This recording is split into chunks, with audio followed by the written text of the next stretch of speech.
Hello everyone. Have you ever thought why there is more demand for ice creams in summer? Or maybe why when there is too much of advertisement that particular product sells really very well? Today we are going to deal with a few of these concepts in the special topic determinants of demand. So let us go ahead with today's topic. And let's see what we are going to learn in detail, especially the different determinants of demand, how each determinant influences demand, and graphical representation of the influence of each of these factors. And finally, we shall conclude with the demand function for today's session. Okay, we have discussed what is demand and the law of demand in the previous class. And let me give you a short gist of what actually we have discussed about demand in the previous class.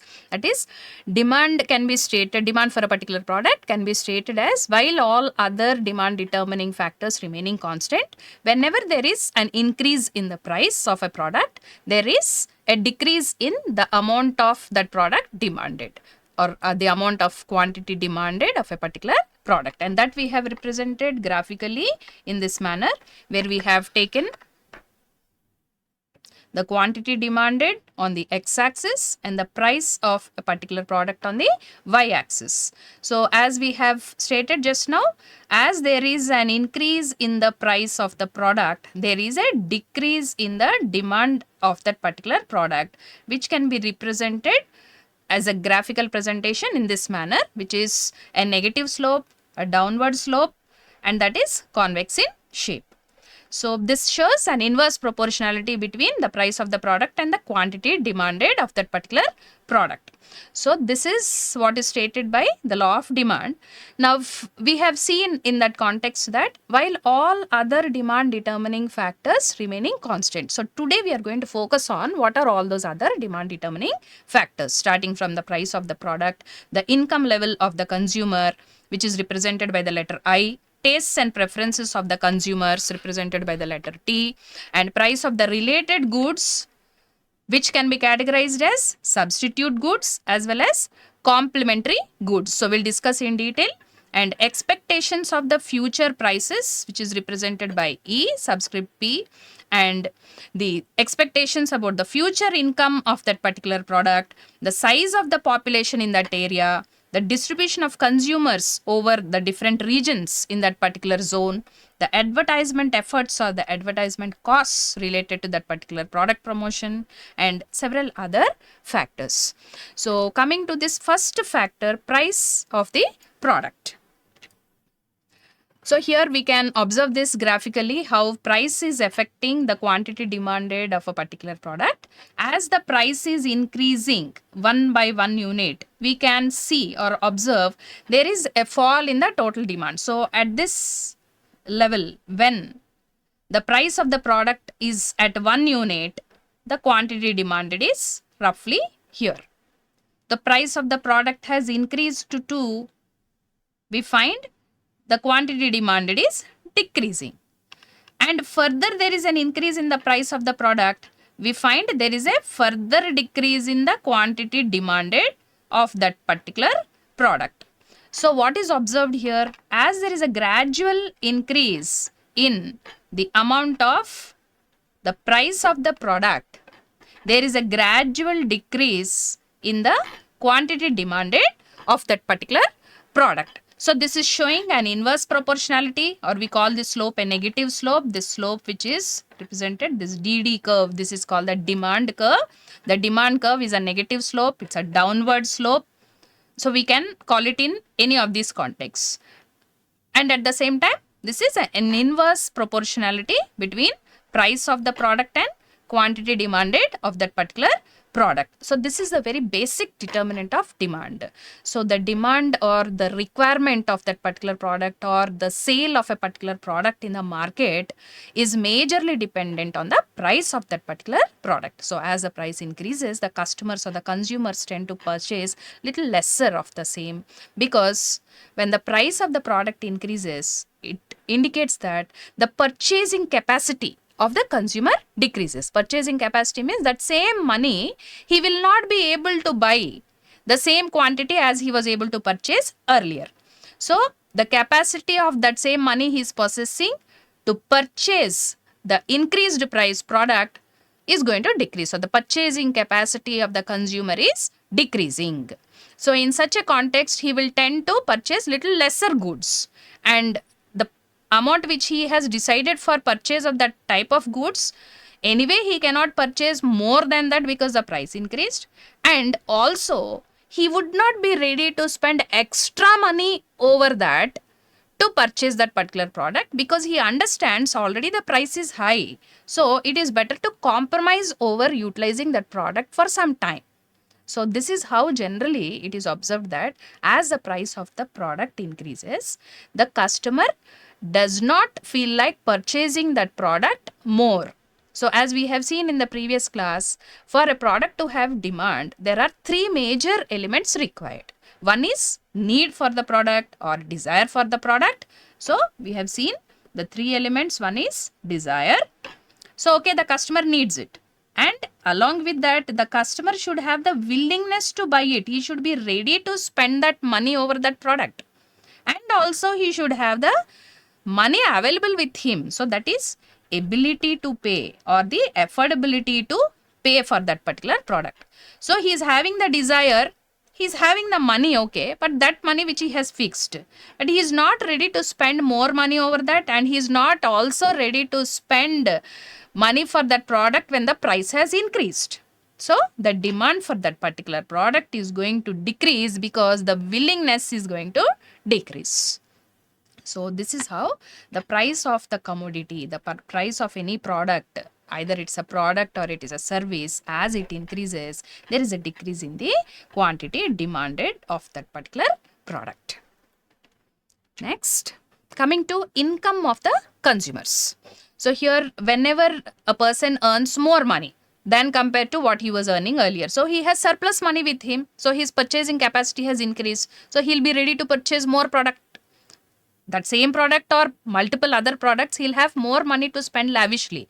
So he doesn't mind spending extra money. So what happens? Automatically demand increases. But then this demand increase is not constant for all, is not similar in the case of all types of goods. So based on how this income of the consumers is affecting the purchase of different goods, these goods can actually be categorized into three types based on the difference shown due to the difference in the income of the consumers on the demand of that particular good. So we can categorize it into normal goods one category, perishable goods another category, inferior goods another category. Now let us come to the discussion of the normal goods. So here let me give you examples for what these normal goods are. Let us take the consideration of maybe branded clothes. Okay, the kind of clothing that person is already using. Okay, or maybe a particular category of smartphones he's using. If that particular person's income increases, he will be ready to buy that. And if he's already purchasing some branded goods, his income has increased. So he'll be purchasing more of those goods because he's having more money. He'll purchase more clothes, that too all branded clothes. So these are, in the case of normal goods, what's happening? As the income of the person has increased, the amount of goods he is purchasing is also increasing. See, as this is increasing, this is also increasing. So more it increases his income, more he'll be purchasing. So we observe a slope directly from the origin. So we find a positive slope here. This is a direct proportionality between the income and the quantity demanded. So this is in case of normal goods where he doesn't want to shift from that type of goods. So these normal goods are all those goods where as his income increases, he would be ready to purchase more, but he's not going to shift from that to something else. Also examples like if the person is having his meals now and then in a restaurant, maybe once in a week. He's going to the restaurant and having a nice meal. Now his income has increased. He'll go maybe twice or thrice in a week to the restaurant. So the demand has increased because the money he's earning has increased. Now coming to the second category, perishable goods. Okay, his income has increased. He likes mangoes, he likes apples, he likes all these a lot. Because he likes them, earlier he was purchasing maybe 1 kg per day and he is able to consume up to maybe that 1 kg. Just because his income increased, he will not purchase 2 kgs. He can consume beyond a certain limit. It's not possible for the person to consume all that he has purchased. And he cannot store it for future because they are not going to exist in that same fresh condition. Those goods are going to perish after few days if they are not consumed. So in such kind of goods, what happens? As the income of the consumer is increasing, there is obviously an increase in the demand of that product. So to a certain extent, as the income is gradually increasing, he is increasing the purchase of all those fruits, vegetables, and all those perishable items to a certain extent. But beyond a certain limit, what happens? See, up to here, we find an increase in the amount of quantity demanded. But then you can find the curve is going straight. Going straight means, see, you can find this curve parallel to the y-axis, means there is no further increase in the demand. It became stagnant. So whatever be the increase in his income, how much ever the income increases, it goes on increasing. There is no further increase in the amount of quantity demanded after this level. The income is increasing, but it is not extending. The demand is not extending this side. It is remaining stagnant. Because though he purchases more, they will not be existing further. So those goods are going to perish. He cannot consume all that. So it is a waste. So he is not going to purchase. So in the condition of perishable goods, we find a graphical presentation like this. So it is directly proportional to a certain extent as the income gradually increases, and beyond that the quantity demanded remains same, whatever is the additional increase in the income of the consumer. So now coming to the third category of goods, inferior goods. So inferior goods doesn't mean that they are of poor quality, but so this point you have to be very clear. Inferior goods do not mean that they are of poor quality, but it means that there are goods which are much better off in many other contexts when compared to this particular product. Means there are better variants available. Doesn't mean this is a totally poor quality. This is also edible, this is also consumable, this is also a usable product. But there are also better products available compared to this. So better variants available compared to this. Such goods are called inferior goods. So these are available at little cheaper at cost. So in such a case of goods, what happens? So we can take examples of some little lesser priced soaps. So all those, maybe even coming to the regular food that we eat, maybe because earlier that particular family, they had little lesser income, they were purchasing a little lesser quality of rice, but that's also good for health. But now their income increase, they're shifting to a little more premium quality of rice. Maybe they're not increasing the quantity, but they're trying to go for a premium quality. Similarly, if you were earlier using normal regular clothing, now because your income increased to a certain extent, you are going to purchase more clothes. After that, what happens?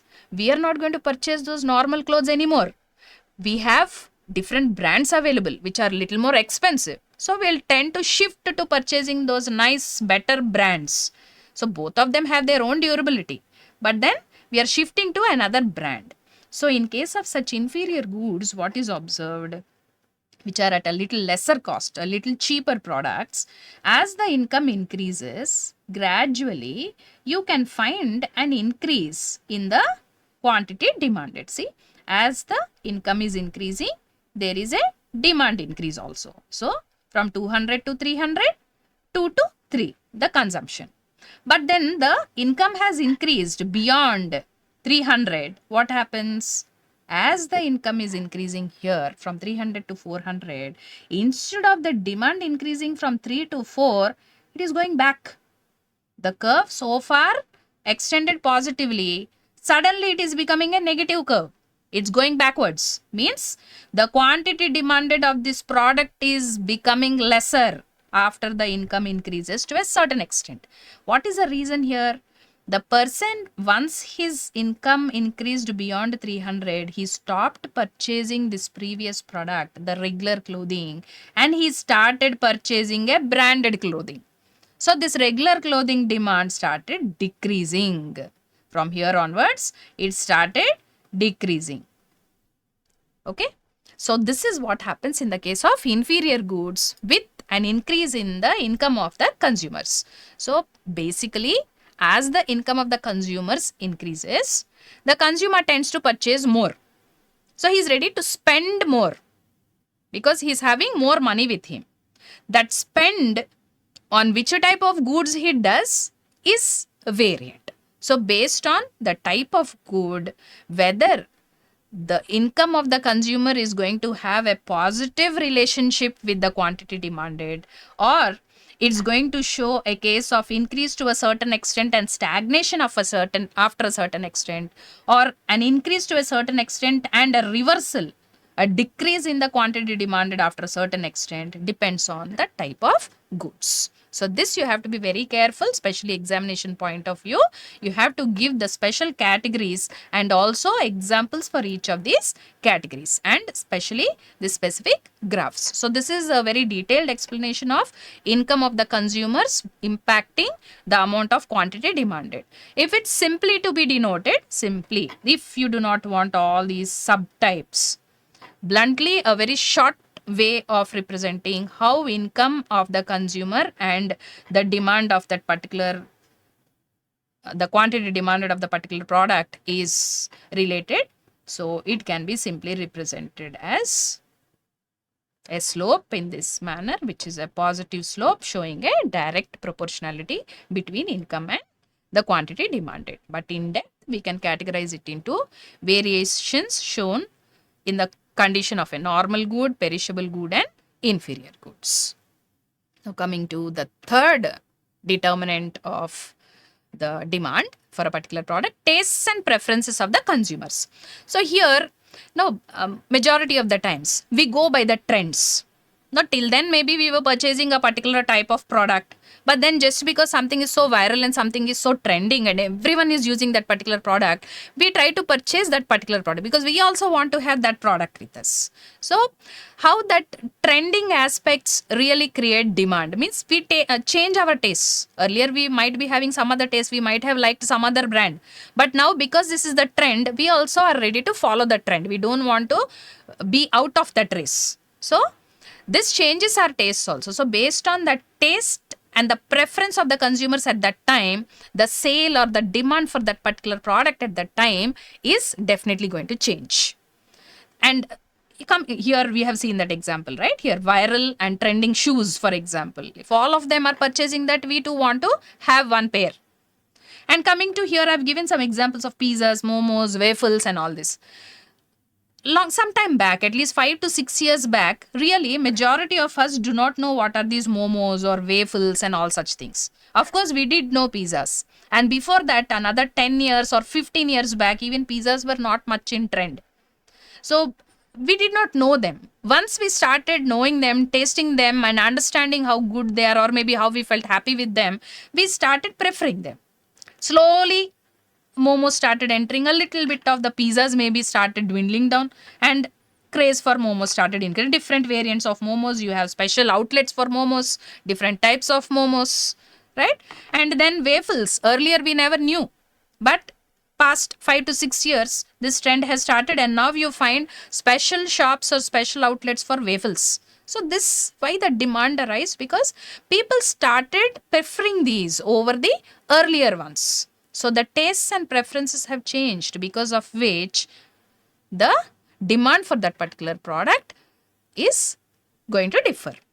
So coming to another category of how these tastes and preferences really create a lot of demand, like how we started our session today, why actually there's a lot of demand for ice creams in summer. So here, cool items in summer generally, and hot and spicy ones in rainy season, a general preference. No, of course, we have rare people who generally tend to like or love having ice creams when it's raining. Those are all like exceptional cases. But general tendency, when it's very hot summer, you would like to have something very cool, maybe a chill drink, a nice juice, or maybe a good ice cream. So these are more preferred during that kind of a season. Similarly, when it's raining outside, we feel like having something very hot and spicy.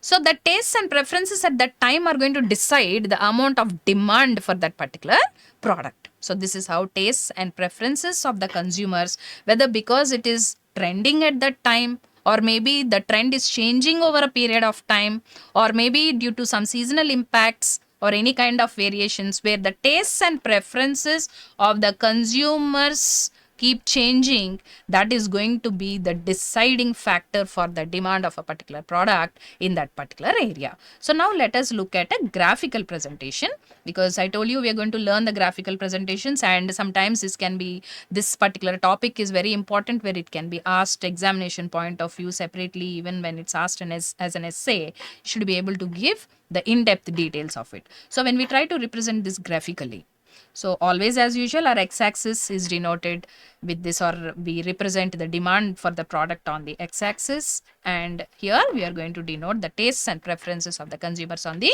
y-axis. So as we have more number of people with the taste and preference for our product increasing, there is the demand for our product also increasing.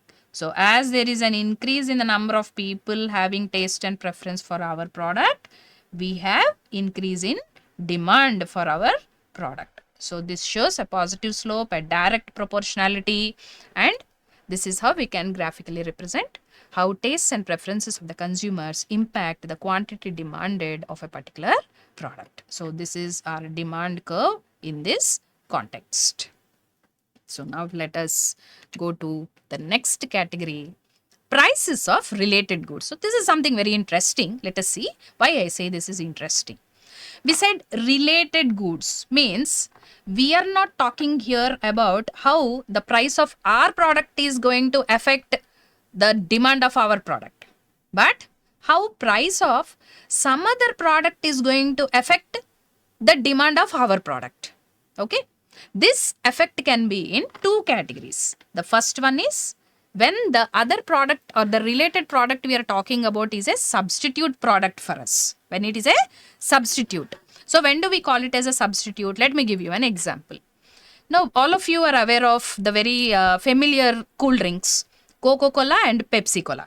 Both of them are competitor drinks. So they are all basically very highly rival competitors with a very huge market share in the soft drink industry, each one of them. Now, let us say we are owning Coke. Okay, we are talking about Coke from our end. If the price of Pepsi increases, what is going to happen to the demand of our product Coke? So, price of Pepsi increases means people will, because there is an alternative available. If price of Pepsi increases, people can shift to drinking Coca-Cola. So, when price of Pepsi increases, they stop drinking Pepsi and they start drinking more of Coke. So, what happened here? When the price of Pepsi increased, the demand for Coca-Cola increased, because the demand for Pepsi decreased. That's why they have shifted to Coke. Our price didn't change. Our Coke price didn't change. The only change is in the price of Pepsi. We are maintaining it same. So they are not ready to buy Pepsi anymore, and they are going to shift to the alternative product. In place of Pepsi, Coke can substitute it. It can be used as an alternative. So they start drinking Coca-Cola. So in this context, what we observe, if the related product is a substitute product, then price of our substitute product, if it increases, demand for our product increases. So this is a direct proportionality. Similarly, tea and coffee can be considered as substitutes for one another. If tea is not available, people tend to drink coffee. Or if coffee is not available, they don't mind consuming tea. Now let us say the price of coffee is increasing. That's what we find in this graph. Prices of coffee is increasing. What will they do? They stop drinking, and price of tea did not change. Only price of coffee increases. So in this context, the people will be ready to shift from coffee to tea, unless and until they have special preference that I will drink only coffee, I am not going to drink tea at all. So in such a case where they do not have special preferences that only tea or only coffee, if they don't mind any one of them, whenever the price of coffee increases, you can find a demand for tea increasing. So we find a direct proportionality in this case. So this is again a positive slope. So what do we understand here? A related product which is substitute in nature means that related product can be used instead of our product. It can replace our product. It can be used as a substitute for our product. So in such a case, if the substitute product's price is increasing, people will they have a substitute that they can purchase our product. So they will shift from that other product where price increased to our product, and our product demand will increase. So this is how substitute products price increase can be related to the demand increase of our product. Now coming to the second category, complementary goods. This is also about a related good. We are not talking about our product's price, we are talking about a related product's price. And that related product is in the form of a complementary. So what is the meaning of this complementary? Means it is used along with our product. When it is used along with our product, we call it as a complementary product. Means both of them should be there to use it. So if that product should be complete and it should be in a form that can be used, you need that other product also. So sometimes it's like an accessory product. Without that, you can't do this. Both of them together are required to complete the product. So let us take this example, printer and cartridge. Okay. What is this cartridge function? If the printer has to print your document, you have to use the cartridge with the ink refilled in it, and that's what's going to print the material whichever you want. So just this printer is of no use, just the cartridge is of no use. Both of them, when they are presented together only, we can make use of the printer and take a printout. So both these products are required for the printer to function and give our final good whatever we want, whether you want a printout in color or you want a printout in black and white, whatever it is. If you need to get that, you want to get that, you need both these parts. So let us say the printer price increased. People stop buying printers. They feel it's better to go outside and take a printout. So obviously cartridge demand also decreases. Printer price increased. People are not buying printers. People are not buying printers, they are not going to buy cartridges also. So what happened? Printer price increased, cartridge demand decreased, right? Similarly, let us go the other way around. Cartridge price increased, printer is cheap only, but cartridge price is increasing tremendously.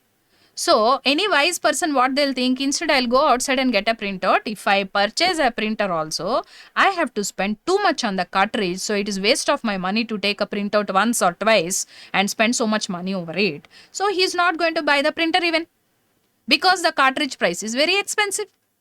So what we are observing here, when any one of the product where both of them are required to be used in combination, one of the product's price is increasing, the other product demand also is decreasing. Not only printer price is increasing, okay, printer demand can decrease. But because printer price is increasing, cartridge demand also is decreasing. This is the relationship between complementary goods, that is related goods which are complementary in nature. So what is the relationship? It is inversely proportional. How we can represent it? As usual, our quantity demanded on the x-axis, quantity demanded of printer, let us say.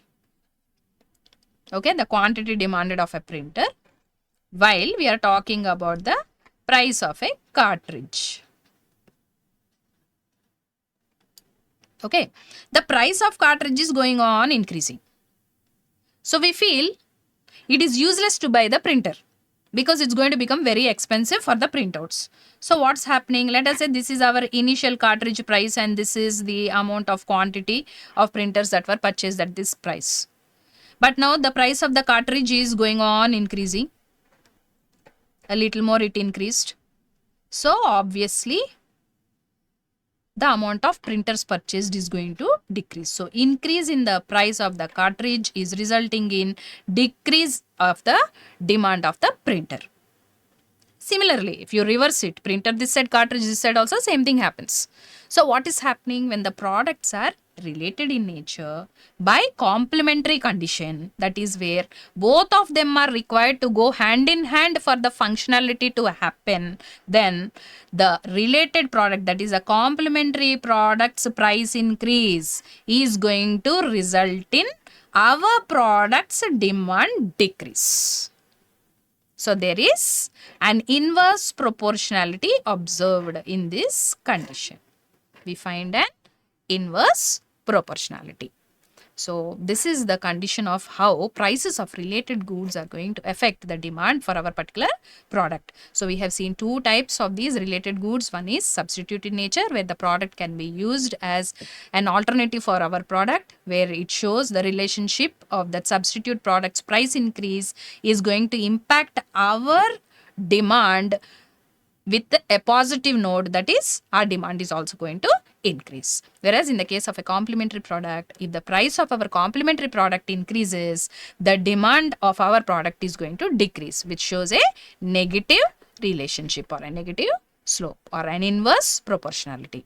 So this is the case of price of related goods. Okay, so far we have seen the few determinants of demand, and in this session we have completed 4 major types of demand determining factors, that is price of the product, then income of the consumers, tastes and preferences of the consumers, and the price of the related products, that is the substitute product and the complementary product, and how each of these factors influences the demand for a particular product. And in the coming session, we shall discuss the remaining 6 different types of demand determining factors. So thank you all. Like, share, comment, and subscribe VNR Digital Learning Resource YouTube channel.